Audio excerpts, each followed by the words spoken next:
The clipboard trembled in Sarah's hands. Rule number 7 stared back at her, written in faded blue ink. Never enter room 237 after midnight. No exceptions. The fluorescent lights above flickered once, twice, then died. Salt Lake Regional Hospital's 3rd floor plunged into darkness. Sarah's breath caught in her throat. The emergency lighting kicked in, casting everything in blood-red shadows. 23 years as a night nurse, and she'd never seen the backup power fail. Not like this. Not at 12:01 a.m. The laminated rule sheet crinkled as her grip tightened. 12 rules total. Each one stranger than the last. Each one written by nurses who'd worked these halls before her. Nurses who'd disappeared. Down the corridor, room 237's door stood slightly ajar. A thin line of yellow light leaked from the crack. That was impossible. The room had been empty for 6 months. No patient. No power. The administration had sealed it after the incident with Nurse Martinez, after what they found written on the walls. Sarah's radio crackled to life, static. Then a voice, barely a whisper. "Sarah, come to 237. The voice sounded like Martinez, but Martinez had been dead for 3 weeks. Sarah's hand moved toward her radio. Her training screamed at her to call security, to follow protocol, to report the power failure and request immediate assistance. But rule number 1 was crystal clear. Never use the radio between midnight and 3 a.m. They can hear you. Who were they? The clipboard listed 11 more rules, each one a warning, each one written in different handwriting, different decades. Rule number 3. If you hear children laughing in the basement, count to 10 and walk away. Rule number 5. The elevator will try to take you to the 4th floor. There is no 4th floor. Rule number 9. If a patient asks for water at 2:17 a.m. exactly, give them salt instead. Trust us. The yellow light from room 237 pulsed like a heartbeat. Sarah had 2 choices. Follow the rules written by dead nurses, or find out why they died trying to break them. The radio whispered again. "Sarah, we're waiting." But which choice would keep her alive until dawn? Mercy General Hospital sits like a concrete tomb against the Utah skyline. Built in 1962 during America's golden age of medical optimism, it was supposed to represent progress, healing, hope. But some buildings collect more than patients. They collect secrets. For 60 years, night shift nurses have whispered about the rules. Not the official ones printed in employee handbooks. The other ones. The ones that keep you alive until dawn. Rule number 1. Never go to the 4th floor alone after midnight. Rule number 2. If you hear children laughing in the pediatric wing, walk the other way. Rule number 3. The elevator stops on floors that don't exist. Don't get off. These aren't superstitions born from exhaustion and fluorescent madness. They're survival instructions, passed down like family heirlooms from one generation of night nurses to the next, because Mercy General has a hunger. It feeds on the vulnerable, the dying, the desperate families who pace sterile hallways at 3 a.m., praying for miracles that never come, and sometimes it feeds on the staff. Sarah Chen thought she knew hospitals. 23 years old, fresh from nursing school, armed with textbook knowledge and naive confidence. She'd worked day shifts at smaller facilities, handled emergencies, saved lives. But day shift nursing is a different species entirely. When the sun sets over the Wasatch Mountains and the last visitors shuffle out through automatic doors, Mercy General transforms. The familiar becomes foreign. Shadows stretch longer. Machines beep in rhythms that sound almost like Morse code, and the rules become law. Sarah's orientation packet contained 27 pages of standard procedures, medication protocols, emergency contacts, fire safety, It said nothing about the woman in room 237 who died in 1987, but still calls for her nurse every Tuesday. Nothing about the surgical instruments that move by themselves in OR 4. Nothing about why the morgue elevator sometimes goes up instead of down. The veteran nurses tried to warn her. Cryptic comments during shift change, meaningful looks when she volunteered for the night rotation. "You sure about this, honey?" asked Margaret, a 40-year veteran whose eyes held too much knowledge. "Night shift changes people." But Sarah needed the differential pay. Student loans don't care about supernatural warnings. She had no idea that some debts can't be paid with money. That was 6 hours ago, when Sarah Chen still believed in rational explanations, before she learned that the rules aren't suggestions. They're the only thing standing between sanity and something far worse. The fluorescent lights in room 237 flickered once, then died completely.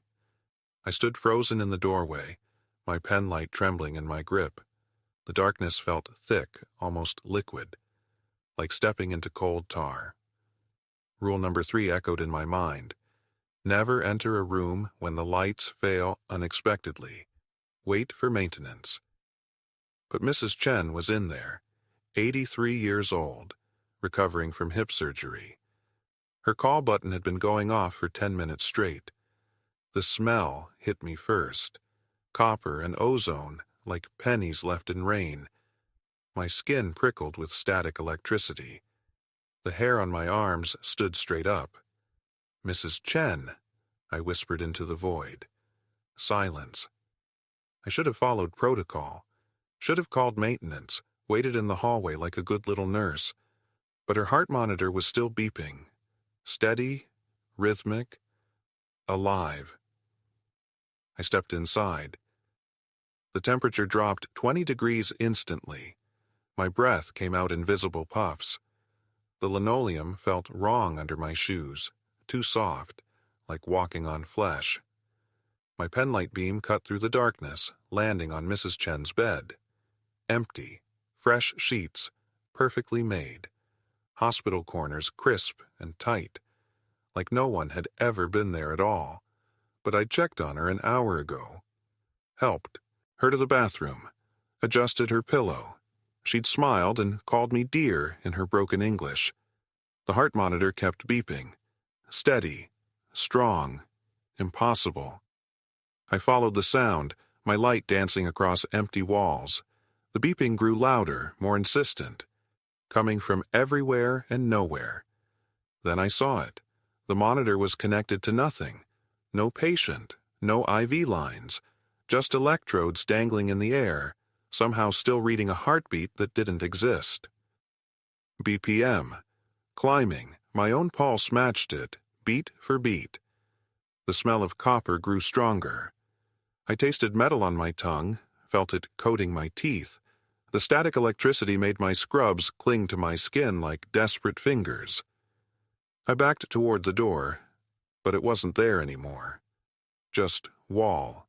Smooth, seamless wall where the entrance should have been.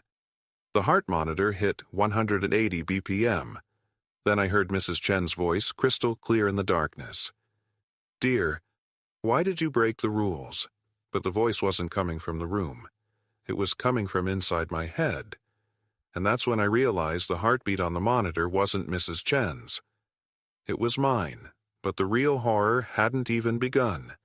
Rule number 7 was written in different ink. Darker, heavier, like someone pressed too hard when they wrote it. Never enter the basement between 2:47 a.m. and 3:33 a.m. If you hear scratching from below during these hours, put on headphones. Play music, loud. I thought it was about old pipes. Maybe rats. I was wrong about everything. The basement of St. Agatha's Hospital stretches deeper than the blueprints show. 3 sublevels that aren't on any official records. The elevator only goes to sublevel 1 during day shifts. But at night, the buttons change. Sarah discovered this on her 3rd week. She was disposing of medical waste when the elevator shuddered. The panel flickered. New buttons appeared. Sublevel 2. Sub-level 3, and something else, a button with no number, just a symbol that looked like twisted fingers. The scratching started at 2:47 a.m. exactly, not from pipes, not from rats, from something that knew we were listening. It began soft, fingernails on concrete, then harder, more desperate, like something trying to claw its way up through solid stone. Sarah grabbed her headphones, but curiosity killed more than cats in this place. She pressed her ear to the floor instead. The scratching stopped. Silence pressed against her eardrums like cotton soaked in ice water. Then she heard breathing. Not human breathing. Something with too many lungs. Too many throats. The sound rose from below like smoke through cracks in reality. Sarah's hand shook as she reached for her headphones, but before she could put them on, the intercom crackled. Nurse Peterson to sub-level 3. Nurse Peterson to sub-level 3. No one had called that page. The intercom system was turned off after midnight. Sarah looked at the elevator. The button with the twisted finger symbol was glowing now, pulsing like a heartbeat. Red light bled through her fingers when she tried to cover it. The breathing grew, louder, closer, like whatever was down there had found stairs we didn't know existed. Sarah ran to the supply closet, grabbed the industrial headphones we used during construction, the ones that blocked everything. But as she put them on, she realized something that made her blood turn to slush. The breathing wasn't coming from below anymore. It was coming from behind her. And when she turned around, the elevator doors were opening. But no one had called it, and the button panel was completely dark, except for that symbol. Still pulsing, still bleeding red light into the hallway. That's when Sarah understood why rule number 7 existed, and why some rules are written in blood. Because what came out of that elevator wasn't supposed to exist on our level of reality. I should have listened to Margaret's warning about the 3rd floor. But curiosity has always been my weakness. 3 weeks into my night shift at St. Mary's Hospital in Utah, I thought I understood the rules. Rule 7. Never enter room 317 between midnight and 3 a.m. The fluorescent lights hummed overhead as I walked the empty corridor. My sneakers squeaked against the polished linoleum, each step echoing in the sterile silence. It was 12:47 a.m. when I heard the crying, not the usual sounds of pain or distress I'd grown accustomed to. This was different, raw, desperate, like someone drowning in their own grief. The sound came from room 317. I stopped outside the door, my hand trembling as I reached for the handle. The metal felt ice cold against my palm, sending shivers up my arm. The crying stopped. Complete silence. I pressed my ear to the door. Nothing. Not even the mechanical whisper of life support machines that filled every other room. My fingers found the keycard in my pocket. Margaret's voice echoed in my mind. Some rules exist for reasons you don't want to discover. But what if someone was in trouble? The card slid through the reader with a soft beep. The lock clicked open. I pushed the door slowly, wincing as the hinges groaned. The room was empty. No patient, no bed. Just 4 bare walls painted that institutional green that makes your stomach turn. But the smell hit me immediately. Rotting flowers. Sweet and cloying, like a funeral home left to decay. I gagged, covering my nose with my sleeve. Then I saw the stains on the floor. Dark patches that looked almost black under the dim emergency lighting. They formed a pattern, deliberate, ritualistic. My heart hammered against my ribs as I stepped closer. The stains weren't random, they spelled something. Letters, words. They know you're here. The temperature plummeted. My breath came out in visible puffs as frost began forming on the windows. Behind me, the door slammed shut. I spun around, lunging for the handle. It wouldn't turn. The keycard reader blinked red, denying access. That's when I heard the footsteps. Slow, deliberate, coming from the walls themselves, the sound of someone walking where no one could possibly be. I pressed my back against the door, watching in horror, as the dark stains on the floor began to spread. They moved like living things, creeping toward my feet. But the real terror came when I realized the truth. I wasn't the first nurse to break Rule 7. Sarah's hands trembled as she approached room 237 for the first time. The brass nameplate gleamed under fluorescent lights. But something felt wrong. The air grew thick, almost syrupy, as she stepped closer. Rule 7 echoed in her mind. Never enter room 237 alone. Always bring backup. But tonight, she was the only nurse on this wing. The door stood slightly ajar. A thin sliver of darkness beckoned from within. Sarah's skin prickled with goosebumps despite the hospital's stifling heat. She pushed the door open. The room was empty. No patient, no bed. Just bare walls and a single chair facing the window. But the chart at the nurse's station clearly showed an occupant. Mrs. Eleanor Whitmore, age 87, admitted 3 days ago. Sarah's breath caught in her throat. The window overlooked the hospital's old wing, the section demolished in 1987 after the incident, where 37 patients had died in a single night from mysterious circumstances. A cold draft swept through the room, carrying the scent of antiseptic and something else. Something rotting. Sarah stepped toward the chair. Its leather seat was worn smooth, as if someone had sat there for decades. Waiting, watching. On the windowsill lay a patient bracelet. Eleanor Whitmore was printed in faded ink. But the date made Sarah's blood freeze. Admission, October 13th, 1987, the night of the mass deaths. Sarah's radio crackled to life. Nurse Coleman, please report to room 237.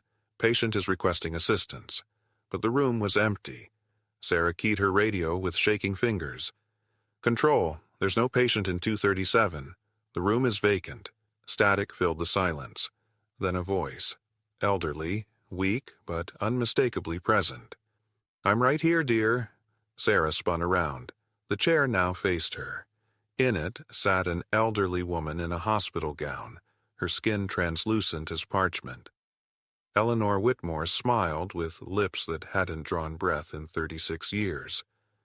I've been waiting for someone to finally see me, Eleanor whispered.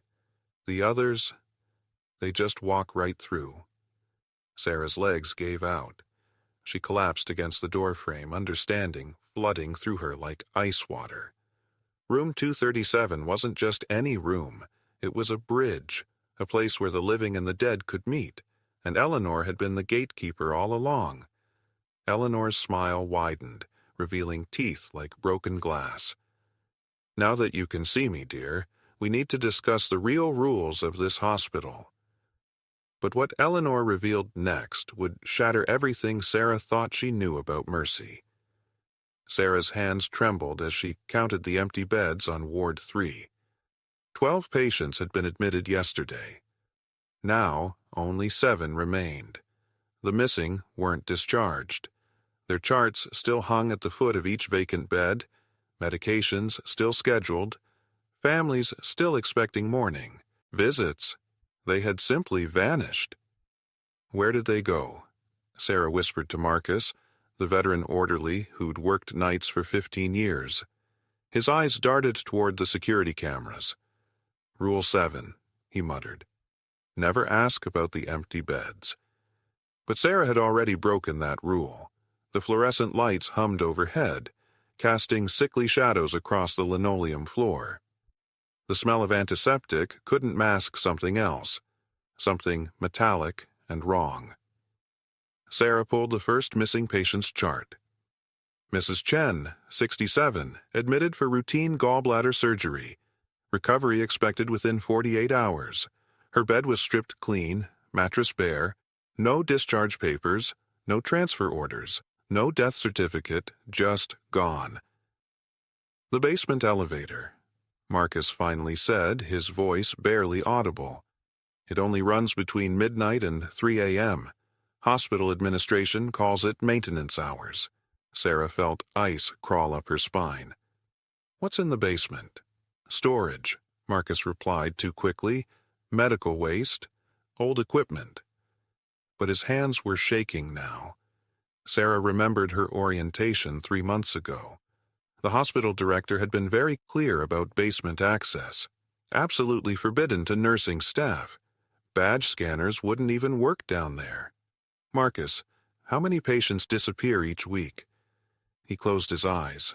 Enough that they made it a rule not to ask. The elevator dinged softly at the end of the hall. 47 a.m. Sarah watched as 2 orderlies she'd never seen before wheeled a gurney toward the basement elevator. The figure under the white sheet was small, elderly, still breathing. The orderlies wore no hospital badges, no name tags. Their scrubs were pristine white, almost glowing under the harsh lights. As the elevator doors closed, one of them looked directly at Sarah. He smiled. It wasn't a human smile. "Rule 8. Marcus grabbed her arm, his grip desperate. "Never follow the white orderlies."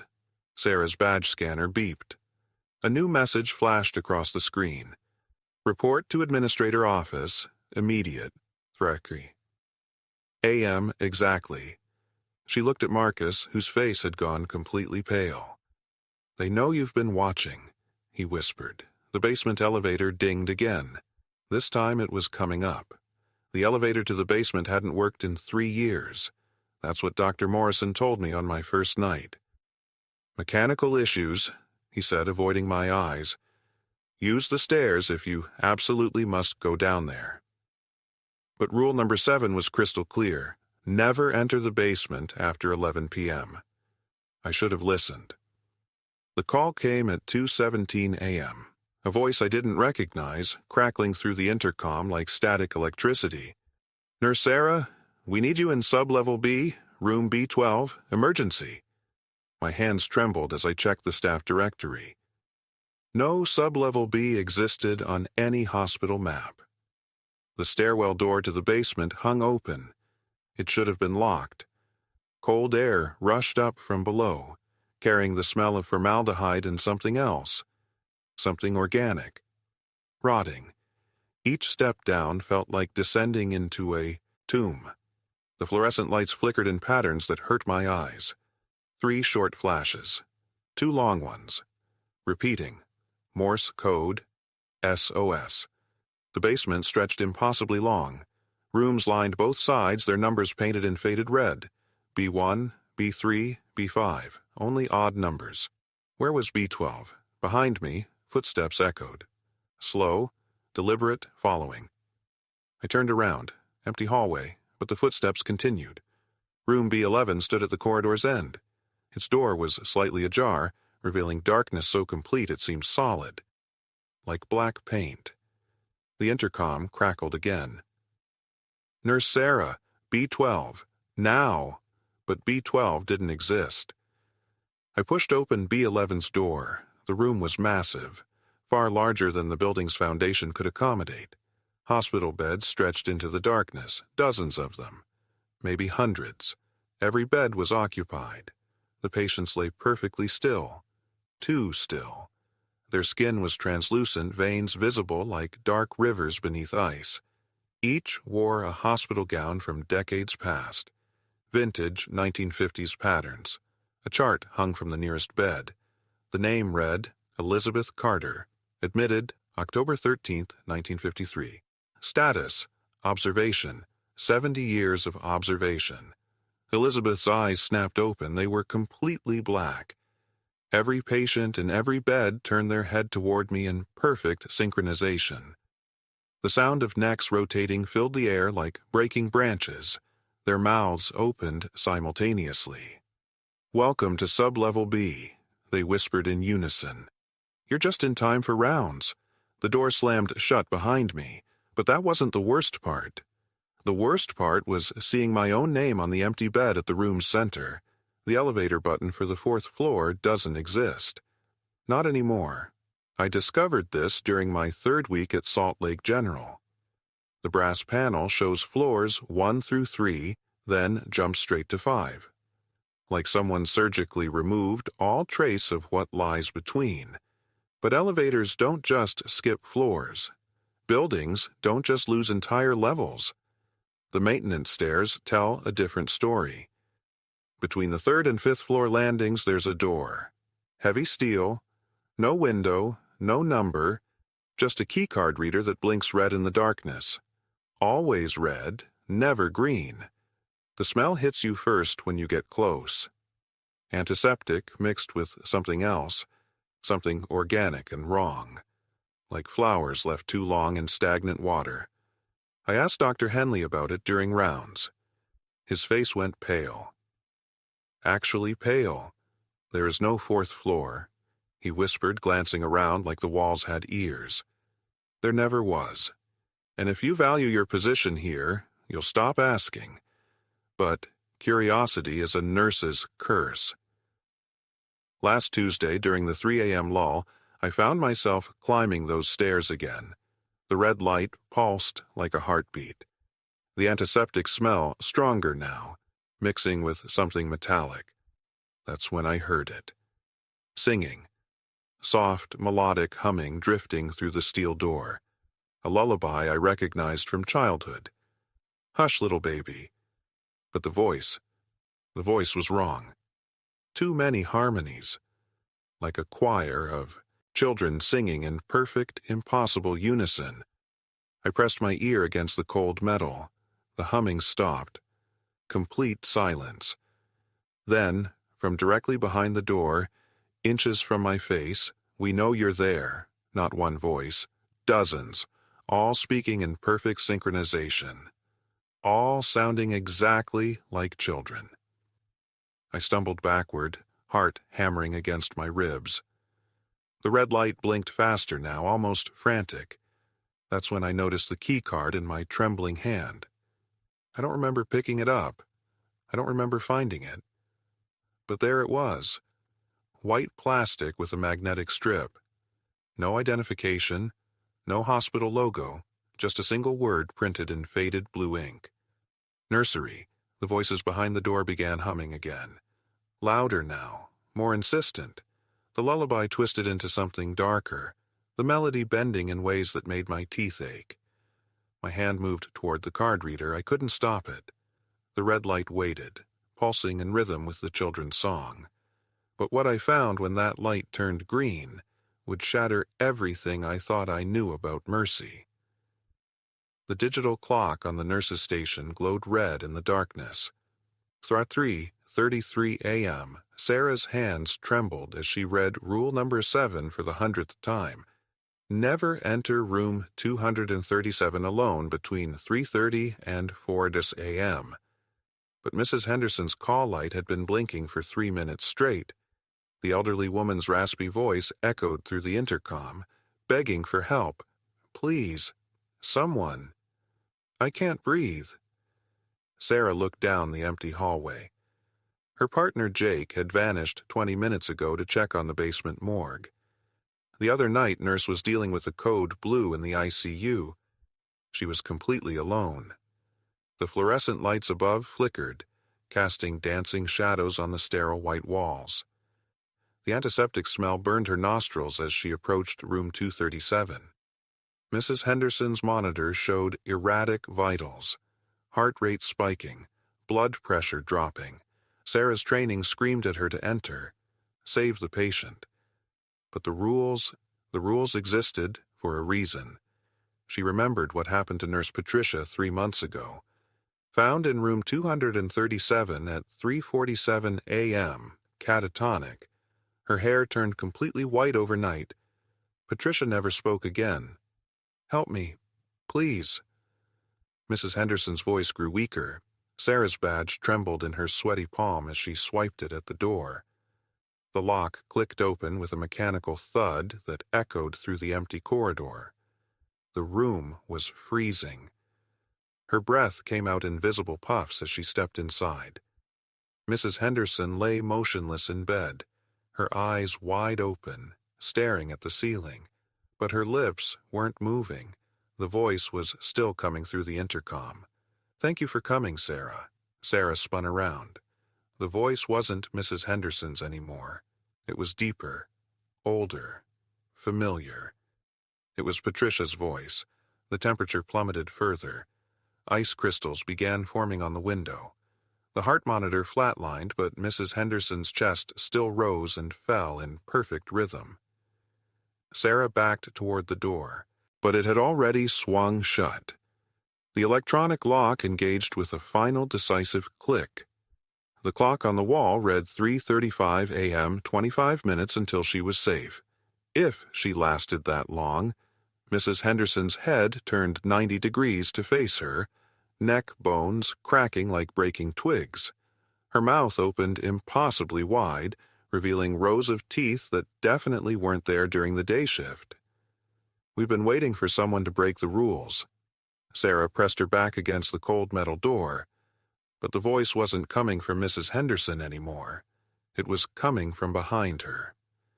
The administrator's office felt like a tomb at 3 a.m. Fluorescent lights hummed overhead, casting sickly shadows across mahogany furniture that didn't belong in a place meant for healing. I clutched the incident report in my trembling hands, the paper damp with sweat. "You've seen too much, Sarah." Dr. Whitmore's voice cut through the sterile air like a scalpel. Behind his wire-rimmed glasses, his eyes held no warmth, no humanity. The smell of antiseptic couldn't mask something else. Something metallic.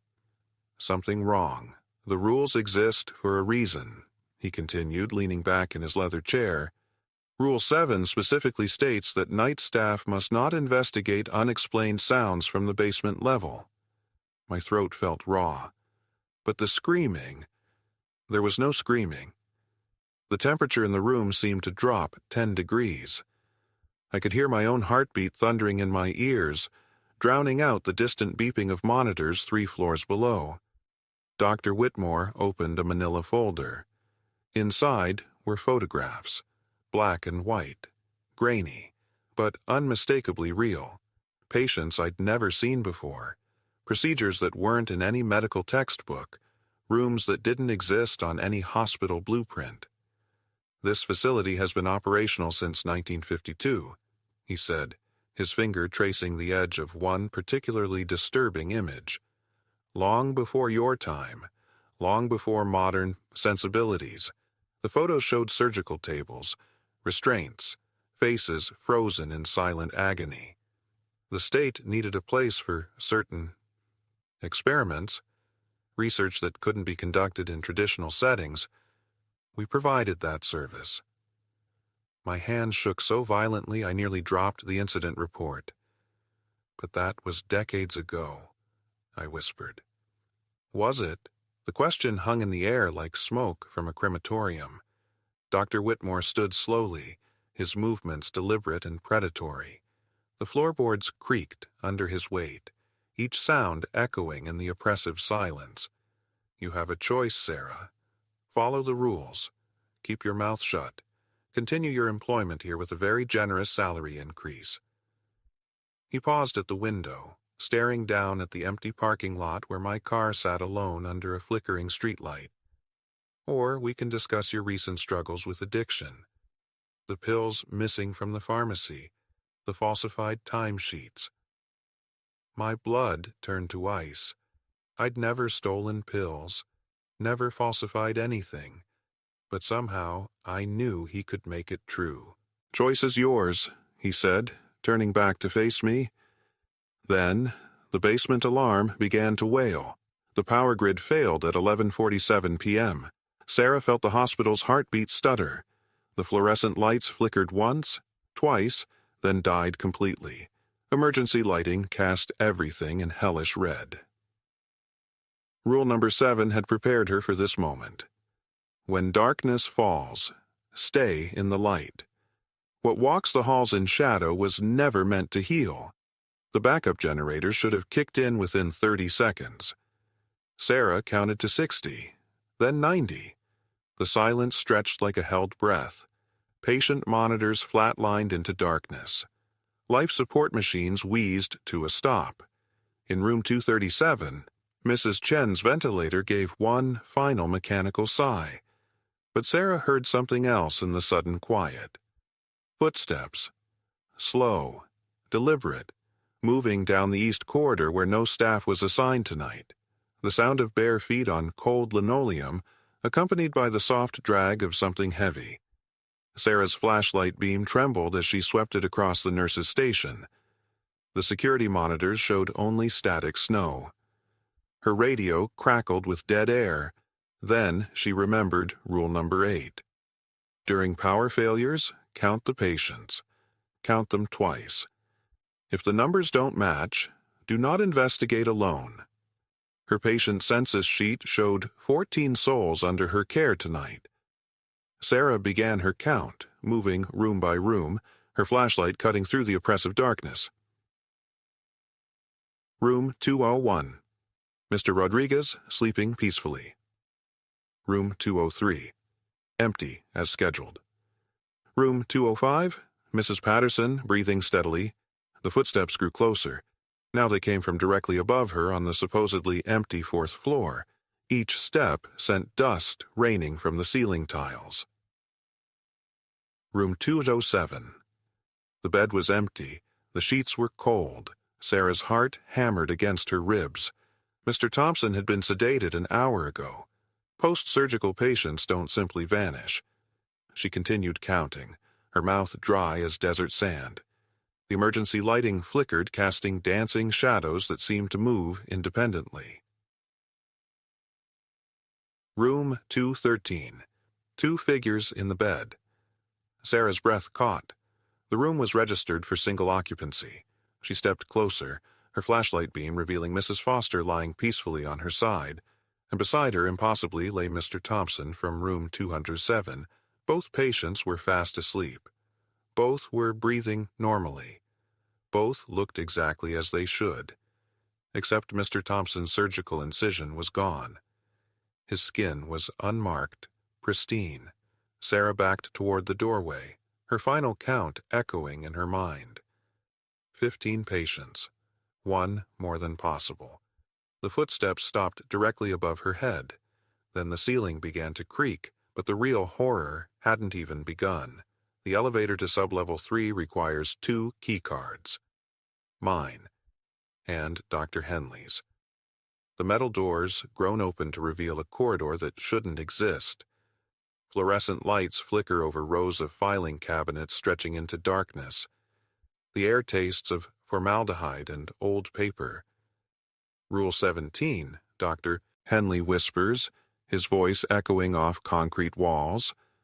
What goes in the archives stays in the archives.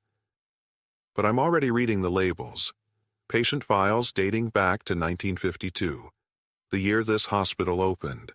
Thousands of manila folders, each one a life reduced to medical codes and clinical observations. Then I see the red folders. Separate section, different filing system. Names I recognize from the patient roster upstairs. My hands shake as I pull the first file. Sarah Martinez, room 314. The woman who begged me not to let them take her to surgery. Inside, photographs of surgical procedures, notes and handwriting I don't recognize, experimental drug trials, consent forms with forged signatures. The date on her surgery? 3 days before she was admitted. You weren't supposed to see this yet, Dr. Henley says behind me. I spin around. His kind eyes have gone cold. The night shift orientation takes time. We introduce the full scope of our work gradually. Most nurses quit after Chapter 5. My throat constricts. What is this place? Medical advancement requires sacrifice. He steps closer, blocking my path to the elevator. The patients upstairs, they're volunteers, willing participants in something greater than themselves. Willing? I clutch Sarah's file. She was terrified. Fear is natural. But their contribution to medical science will save thousands of lives. The fluorescent lights buzz overhead like angry insects. I think of every patient I've comforted, every medication I've administered, every reassuring smile I've given. How many were lies? The rules exist to protect this work, Dr. Henley continues. Rule 18, archives personnel report directly to administration. Rule 19, patient advocacy is grounds for immediate termination. Termination. The word hangs in the stale air like a threat. But here's what I don't understand, I say, backing toward the filing cabinets.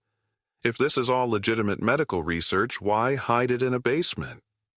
Dr. Henley's smile returns. But now, it looks predatory. Because some discoveries require darkness to flourish.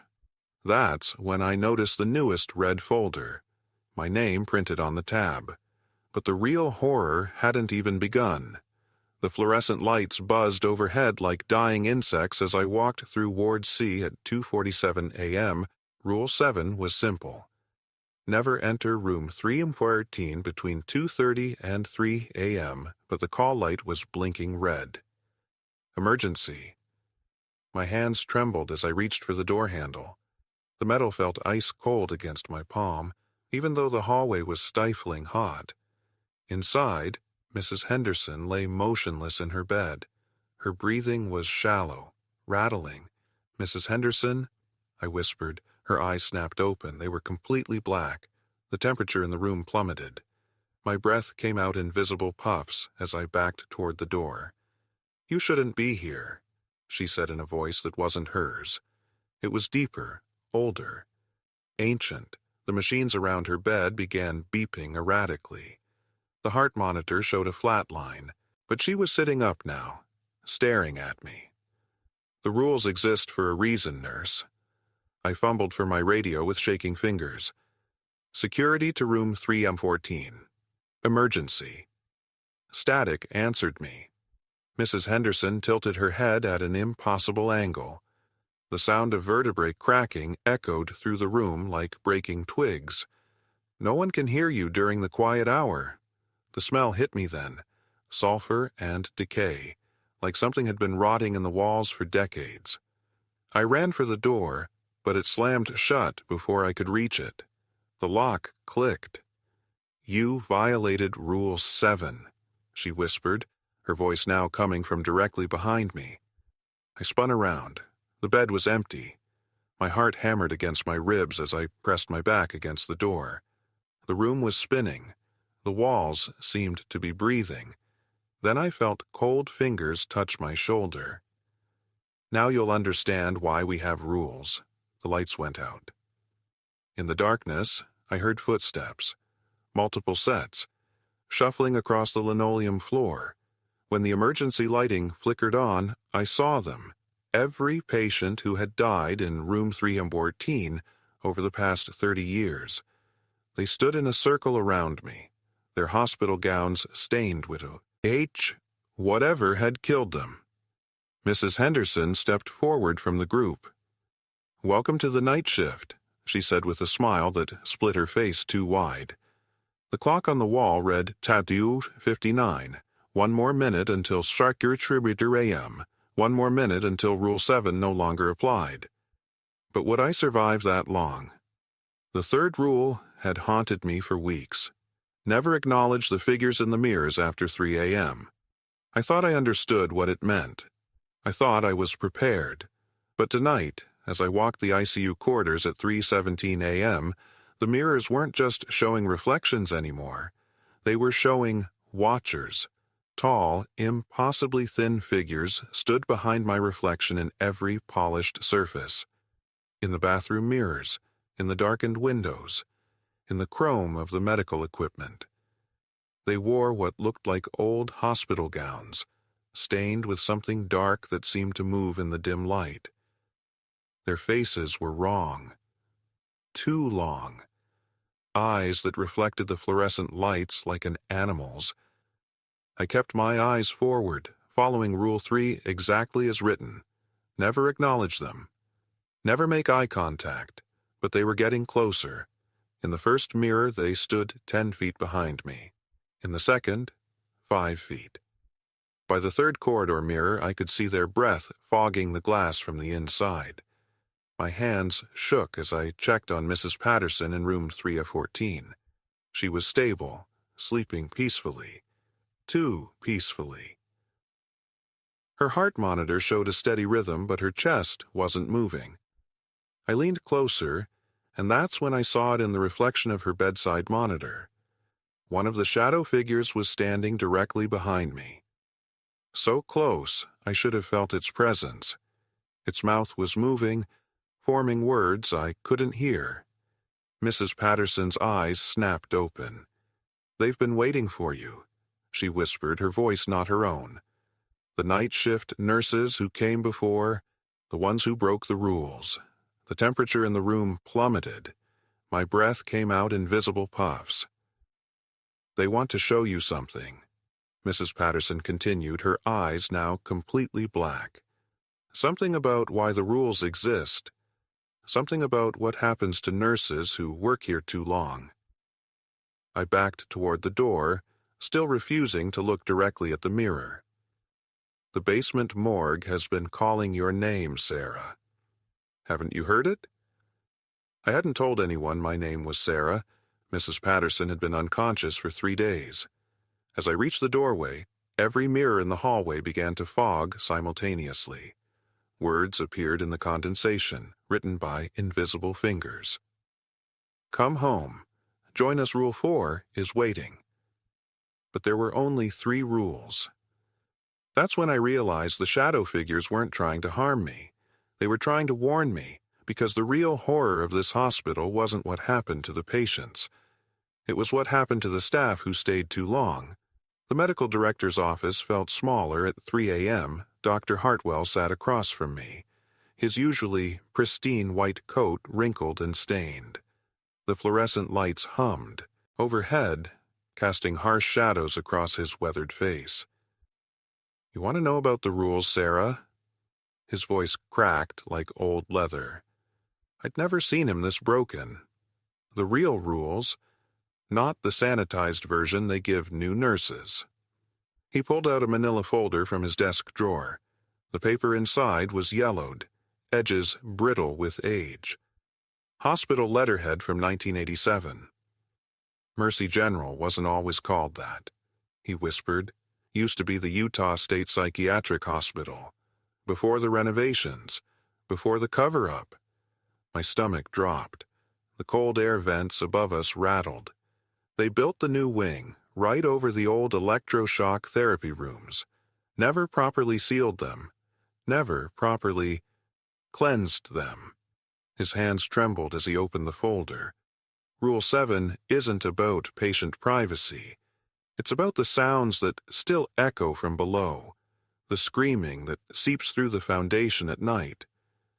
I thought about all those times I'd heard crying in the walls, the whispers in empty rooms. Rule 12, never enter room 237 alone. That's where Dr. Morrison conducted his experiments. Lobotomies without consent, patients who went in, different people came out. The taste of copper filled my mouth. The administration knows. They've always known. The night shift rules aren't hospital policy, Sarah. They're survival instructions. He leaned forward, his eyes bloodshot and desperate. Every nurse who's worked here more than 5 years has seen them. The patients who shouldn't exist. The ones who died decades ago but still walk these halls. The overhead lights flickered. Rule 1, never look directly at them. Because once they know you can see them, they follow you home. A chill ran down my spine as I remembered the shadow figure I'd glimpsed last Tuesday, the one that had my grandmother's face. "Why are you telling me this?" I whispered. Dr. Hartwell's laugh was hollow, broken, because tomorrow's my last day. 30 years of keeping their secrets, 30 years of watching good nurses quit or transfer, or worse. He stood up, his chair scraping against the linoleum. "The board wants someone younger, someone who won't ask questions about the missing incident reports, about why the psychiatric wing's basement is permanently sealed." He walked to the window, staring out at the empty parking lot. They're promoting Dr. Vance to my position. My blood turned to ice. Dr. Vance, the man who'd been asking too many questions about my rule compliance. But what Dr. Hartwell said next made my world collapse. The elevator descended past floors that weren't supposed to exist. Sarah's badge had somehow granted access to sub-level 3. The metal doors groaned open to reveal a corridor that felt older than the hospital above. Fluorescent lights flickered against concrete walls painted institutional green decades ago. The antiseptic smell was different here. Sharper. Chemical. Her footsteps echoed as she followed the hallway deeper into the mountain. Utah's bedrock pressed close on all sides. The temperature dropped with each step, raising goosebumps along her arms. Room after room lined the corridor. Each door bore a simple number. No names, no medical charts. Sarah peered through the first window. Empty bed. Restraint straps hanging loose. The second room held medical equipment she didn't recognize. Machines with too many wires. Monitors displaying readings that made no sense. Her breath fogged the glass of the third window. A patient lay inside. Elderly man, maybe 70. His chest rose and fell in perfect rhythm. Too perfect. Mechanical. The IV drip beside his bed contained something that wasn't saline. The liquid moved like mercury, silver and thick. Sarah's hands trembled as she checked her phone. No signal. The concrete walls had swallowed any connection to the world above. She pushed deeper into the basement.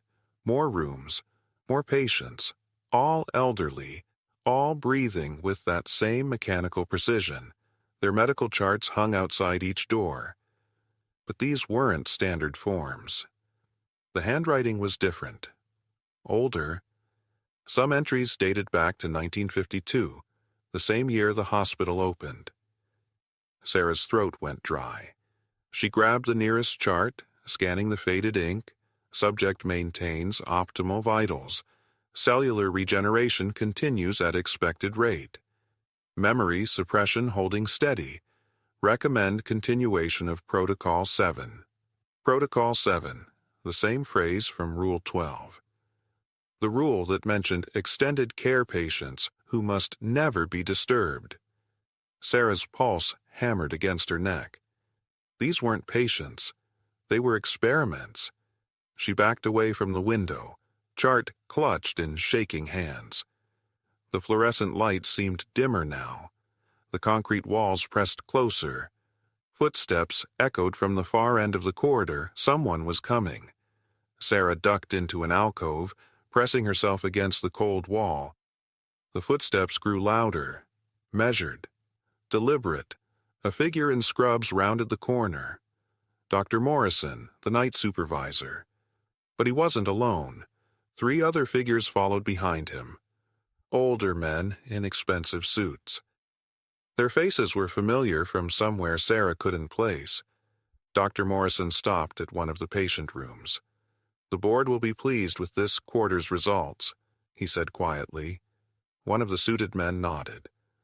70 years of data. The breakthrough is finally within reach. Sarah's blood turned to ice. Then Dr. Morrison turned toward her hiding spot. The basement felt different tonight. Colder. Hungrier.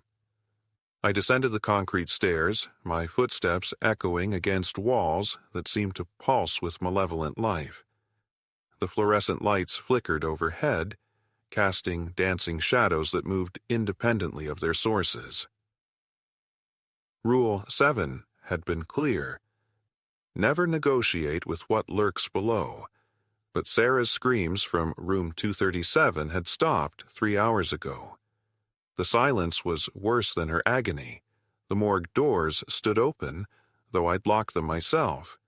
Inside, the metal tables gleamed under harsh white light. But it wasn't. Empty. Something waited in the corner. Tall. Impossibly thin. Its presence made my teeth ache, and my vision blur at the edges. When it spoke, the voice came from everywhere and nowhere. The ventilation system, the walls themselves, the hollow spaces between my ribs. "You've been faithful, little nurse." My clipboard clattered to the floor. The sound ricocheted like gunshots. "Sarah doesn't have to suffer," it continued. "I can make her pain disappear." The temperature plummeted. My breath came in visible puffs as frost began forming on the metal surfaces around me. "What do you want?" The words escaped before I could stop them. A sound like laughter, if laughter could strip paint from walls. "One small favor. One tiny transgression." The entity moved closer. I felt its presence like ice water in my veins, like needles behind my eyes. The smell of copper and decay filled my nostrils. "Bring me the child from the pediatric ward. Room 314, just for 1 hour." My heart hammered against my ribs. "Room 314, little Emma, barely 6 years old, recovering from surgery. Innocent, defenseless. I can't." "You can." Its voice grew softer, more persuasive. "Think of Sarah's gratitude. Think of her family's relief. One child's temporary discomfort against one woman's eternal torment." The lights flickered again.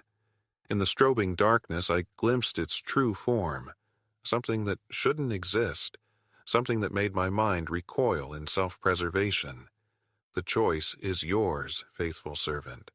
But choose quickly." Upstairs, a child began crying. Room 314. Emma was awake. The entity's presence intensified, wrapping around me like a suffocating embrace. "She's already calling for you." How convenient. My hand moved toward the door handle.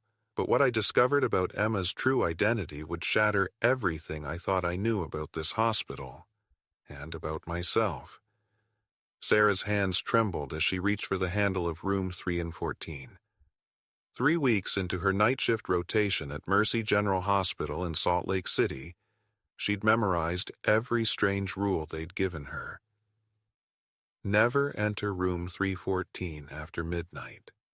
Always count the patients twice during rounds. If you hear children laughing in the pediatric wing, don't investigate. But tonight was different. The emergency alarm had been silent for 47 minutes. In a hospital, silence meant death was winning. Sarah pressed her ear against the cold metal door. Inside room 314, she could hear Mrs. Patterson's labored breathing growing weaker. The elderly woman had been admitted with pneumonia, but her chart showed something else entirely, something the day shift nurses whispered about in hushed tones. The hallway fluorescent lights flickered overhead, casting dancing shadows across the linoleum floor. The antiseptic smell burned her nostrils, mixed with something else, something rotting. "Rule number 1, she whispered to herself, reciting the orientation manual. "Patient safety comes first." But what about the other rules? The ones written in faded ink on yellowed paper, tucked inside her employee handbook like a guilty secret.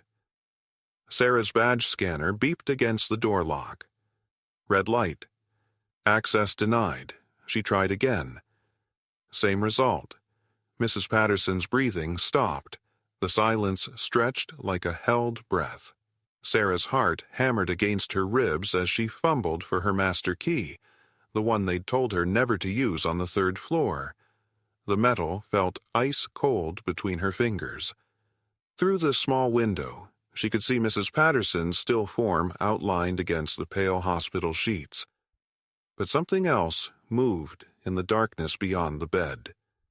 A shadow that shouldn't exist. Sarah thought about her training, about the Hippocratic Oath, about doing no harm. She thought about the rules. Then, she thought about the woman dying alone in that room. The key slid into the lock with a soft click. As the door swung open, a wave of freezing air rushed past her face, carrying the unmistakable scent of decay. And something else, something that smelled like burnt copper and old fear. Mrs. Patterson's eyes snapped open, but they weren't Mrs. Patterson's eyes anymore.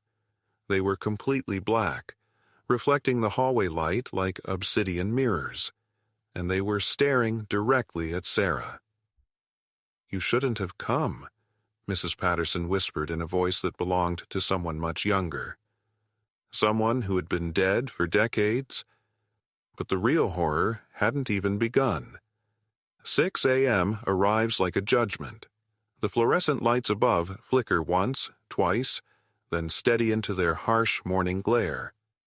Sarah feels the weight of 12 hours pressing against her shoulders like lead blankets. Rule 17 echoes in her mind. When the day shift arrives, you must account for every soul. But how do you count the living when you've seen the dead walk these halls? The elevator dings. Day shift nurses emerge, their scrubs crisp and bright, their faces unmarked by the darkness Sarah has witnessed. They smell like coffee and morning air, foreign scents in this place of antiseptic and shadows. "How was your night?" asks Jennifer, the day supervisor. Sarah's throat feels raw. The words stick like cotton. "Quiet," she whispers. Liar. Room 237 stands empty now, its door slightly ajar. The patient charts show nothing unusual. No record of the woman who spoke in languages that predated Christ. No mention of the temperature drop that froze her breath into crystalline clouds. The official count: 43 patients admitted, 43 patients accounted for. But Sarah remembers 44. She walks past the supply closet where she found the extra uniform hanging on a hook that shouldn't exist. The fabric had been warm to the touch, as if recently worn. The name tag read, M. Whitmore, 1987. Margaret Whitmore died in room 237, 36 years ago. The morning sun streams through the windows now, painting everything in deceptive gold. The hospital transforms, becoming ordinary again. Just another medical facility in Salt Lake City, where people come to heal. But Sarah knows better. She checks her watch. 6:47 a.m. In 17 hours, she'll return for another night shift. Another dance with the rules that keep this place from consuming itself. Rule 23, whispers in her memory. What happens in the night stays in the night. Sarah gathers her things. Her hands shake as she signs out, the pen leaving trembling marks across the timesheet. The other nurses chat about weekend plans, about normal things that belong to the daylight world. She walks toward the exit, each step echoing in the brightening corridor. Behind her, she hears the soft whisper of fabric against fabric. Footsteps that match her own, shadow for shadow. Sarah doesn't turn around. She knows Rule 1 by heart now. Never look back during shift change. The automatic doors slide open. Fresh air hits her face like a blessing. She steps into the morning light, leaving the darkness behind. But as the doors close, she glimpses something in the reflection. A figure in an outdated uniform watching from the shadows. Waiting for tonight. The code blue alarm screamed through Ward 7 at 3:17 a.m. Sarah's hands trembled as she reached for the crash cart. Room 7 and 14. Mrs. Henderson, the sweet grandmother who'd been asking about her missing wedding ring. But Rule 12 was absolute. Never enter a patient room during a code blue after 3 a.m. without permission from the night administrator. The fluorescent lights flickered overhead, casting sickly shadows down the empty corridor. Sarah's scrubs clung to her sweat-dampened skin as she stood frozen outside the door. Inside, she could hear Mrs. Henderson's labored breathing growing weaker. "Please," the elderly woman's voice whispered through the thin walls. "Someone help me." Sarah's finger hovered over the call button for Dr. Reeves, but she knew he wouldn't answer. Not at this hour. Not for Ward 7. The rules had been clear from her first night. Patient deaths between 3 and 5 a.m. required no intervention. Natural selection, they called it. The hospital's way of managing overcrowding. She'd followed the rules for 6 months, watched 17 patients slip away in those dark hours while she stood helpless in the hallway. But tonight felt different. Tonight, she'd discovered the truth about the missing personal items. The jewelry, the photographs, the small mementos families never found. Dr. Reeves had been collecting them, selling them, using the deaths as cover for his private auction house that specialized in estate acquisitions. The beeping from room 714 flatlined. Sarah's radio crackled to life. "Nurse Martinez, report to the night administrator's office immediately." She looked down the corridor toward the elevator, then back at room 714. Mrs. Henderson had stopped breathing. Sarah's hand moved to her pocket, fingers closing around the master key she'd stolen from Dr. Reeves's office. The key that opened every room, every cabinet, every secret the hospital had been hiding. She could save the next patient. Break the rules. Expose everything. Or she could walk away. Keep her job. Stay silent like she'd been trained. The elevator dinged at the end of the hall. Footsteps echoed against the linoleum, growing closer. Sarah had 30 seconds to decide. Save lives and lose everything, or follow the rules and become complicit in murder. The footsteps stopped right behind her, but when she turned around she realized Dr. Reeves wasn't alone. The 13th rule was simple. Never enter room 237 after 3 a.m. Sarah had followed every rule for 6 months. The whispered warnings from day shift, the laminated cards taped inside supply closets, the way veteran nurses crossed themselves when they passed certain doors. But tonight, the call light wouldn't stop blinking. Room 237. Red light pulsing like a heartbeat against the darkened hallway. The electronic chime echoing through empty corridors, growing more insistent with each passing minute. Sarah's hands trembled as she checked her watch. 3:17 a.m. The smell hit her first. Antiseptic mixed with something else, something sweet and cloying that made her stomach turn, like flowers left too long in stagnant water. She pressed her badge to the door scanner. The lock clicked open with mechanical precision. The room was supposed to be empty, scheduled for deep cleaning after the last patient transfer. But the bed wasn't empty. An elderly woman lay perfectly still, her silver hair spread across the pillow like spider silk. Her eyes were open, staring at the ceiling with unblinking intensity. "Ma'am?" Sarah's voice cracked. "Are you all right?" The woman's head turned, too slowly, like a door on rusted hinges. "You shouldn't be here, dear." Her voice was paper-thin. "Not after 3.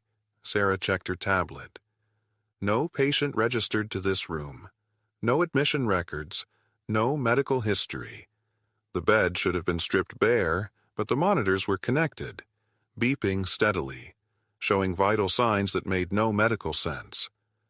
Heart rate, 237 beats per minute. Blood pressure, 300/180. Oxygen saturation, 100%. Numbers that should have killed anyone. Numbers that couldn't exist in a living person. "The rules exist for a reason," the woman whispered. Her skin was translucent in the fluorescent light, veins visible like dark rivers beneath ice. Sarah backed toward the door. Her shoes squeaked against the linoleum. The sound echoed strangely, multiplying until it sounded like a chorus of footsteps. "They told you not to come here. They warned you about the 13th rule." The woman sat up. Her movement was fluid, impossible, like she was being pulled upright by invisible strings. "But you came anyway, just like the others." Sarah's hand found the door handle, but it wouldn't turn. The lock had engaged automatically. The red light above the door frame blinked once, then went dark. "Welcome to the night shift, dear. Your real shift is just beginning." The fluorescent lights buzz overhead like dying insects. I followed every rule for 6 months. Every twisted commandment etched into these sterile walls. but freedom always comes with a price. Dr. Henley stands in the break room, his coffee steaming in the recycled air. The same man who wrote Rule number 7. Never question what you see in room 237. His hands shake as he pours sugar. 1 packet, 2, 7. You're leaving us, he says without looking up. My transfer got approved. The words taste like copper pennies. Denver General, day shift. He finally meets my eyes. They're the color of old bone, hollow and desperate. You know what happens to nurses who break their silence? The question hangs between us like smoke from a crematorium. I've seen the files. Sarah Martinez, transferred to Phoenix, car accident 3 days later. Michael Chen, moved to Portland, heart attack at 28. Coincidences, they called them. I'm not breaking any silence, I whisper. Dr. Henley's laugh is sharp as broken glass. Mercy General has been operating for 47 years. We've had 312 night nurses in that time. The number hits like ice water in my veins. How many transferred successfully? Counting you. He takes a slow sip of his coffee. 1. The fluorescent light above us flickers. Once, twice, then dies completely. In the darkness, I hear him set down his cup. The ceramic clinks against the table like a funeral bell. The rules aren't just guidelines. His voice drifts through the black. They're a contract, written in something far more binding than ink. My phone buzzes. A text from Denver General. Transfer canceled due to budget constraints. The lights flicker back on. Dr. Henley is gone. Only his coffee remains, still steaming, still warm. I walk to the window overlooking the parking lot. My car sits under the sodium lights, tires slashed, windows spiderwebbed with cracks. The rules aren't just about protecting patients. They're about protecting us from the truth. But here's the question that keeps me awake. In a world where healthcare workers are trapped by systems beyond their control, where speaking truth means losing everything, how many of us are really free? Every hospital has its secrets. Every shift, its silence. Subscribe if you dare to question what happens when mercy becomes a prison. I found the notebook in my locker this morning. Black leather worn smooth by countless hands. The same one Sarah had carried. The same one Marcus had clutched before his breakdown. Inside, my own handwriting stared back at me. Rules I didn't remember writing. In ink that smelled like copper and antiseptic. Rule 1. The children in Ward 7 are not children. Rule 2. If you hear crying from the morgue, count to 30 before investigating. Rule 3. Never look directly at the patients in room 237 after midnight. 24 rules total. Each one etched in my own careful script. Dr. Hendricks appeared beside me, his reflection absent in the locker's mirror. Congratulations, he whispered. You've graduated. The truth hit like ice water in my veins. There had never been strange rules to follow. We were the strange rules. Every night nurse who'd walked these halls. Every soul who'd thought they were protecting patients from something dark. We weren't the guardians. We were the haunting. The hospital had been feeding on us for decades, consuming our sanity, our memories, our very essence, turning us into echoes that would terrify the next shift. Sarah hadn't quit. Marcus hadn't transferred. They'd become part of the building itself. Whispers in the walls, shadows in the corridors. And now it was my turn. I felt my body growing cold, translucent, my reflection fading like morning mist. But I had one last choice. I tore out the final page of the notebook, scrawled a new rule in trembling letters. Rule 25. Run. I left it on the break room table, where the next night nurse would find it, where you would find it, because you're already here, aren't you? Reading this. Planning your first shift. The hospital is always hiring. The turnover rate is remarkable. They'll tell you about the strange rules, the protocols that don't make sense, but they won't tell you the truth, that every rule was written by someone who thought they were still alive, someone who believed they were protecting others from the darkness, when they had become the darkness. So here's my question for you, future night nurse. When you start seeing things that shouldn't exist, hearing voices that shouldn't speak, will you follow the rules, or will you finally understand that you've become one? Every shift is a choice. Every rule, a warning from the dead.